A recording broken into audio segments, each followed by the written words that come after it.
Աստվածաշնչյան ընթերցանություն ամեն առավոտ, ապրիլի 7 Մարդկանց որդիներ, մինչև երբեք իմ փառքն ամոթի վերածելու։ Սաղմոս 4:2 Մի մարդ կազմել է պատվիրանների մռայլ ցուցակ, որոնցով կույր Իսրայելի ժողովուրդը օժտել է իր երկար սպասված թագավորին։ Առաջին, նրանք ճոխ շքերթ էին կազմակերպել, որին մասնակցում էին հռոմեական լեգիոնները, հուդայական քահանաները և հասարակ ժողովուրդը այն դեպքում, երբ Քրիստոսը մահանում էր ծանր խաչի լծի տակ։ Նման շքեղությամբ աշխարհը ողջունում էր նրան, ով հայտնվել էր, որպեսզի տապալեր մարդու թշնամուն, միակ ողջունի խոսքը վիրավորական ձայնարկություններն էին, իսկ միակ փառաբանության երգը խայթող ծաղրանքները։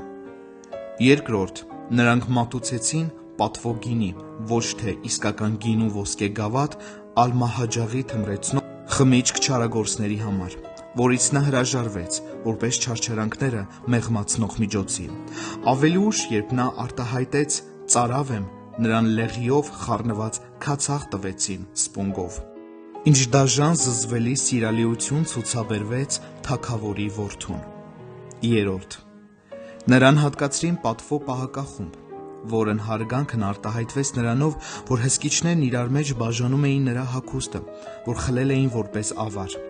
Երկնքի սիրելի հսկիչներն իրենցից ներկայացնում էին կոպիտ, մոլեգին խաղացողների քառյակ։ Չորրորդ, արյունոտ գերանը դարձավ նրա պատվավոր գահը։ Տիրոջ համար ոչ մի հարմար հանգստավայրի մասին էլ խռովարարները չէին մտածել։ Խաչը փաստացիորեն արտահայտում էր աշխարհի վերաբերմունքը Հիսուսի հանդեպ։ Աշխարհը կարծես ասում էր. Աստծո որդի, նման կերպ մենք կվարվենք անձամբ Աստծո հետ, հենց որ հասնենք նրան։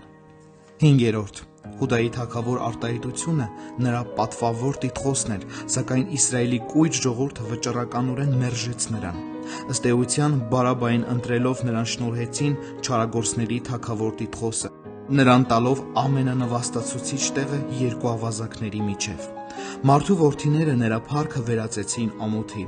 սակայն նրա փառքը կրկին կփայլի հավիտենականության մեջ, սրբերին և հրեշտակներին ուրախացնելով հավիտյան։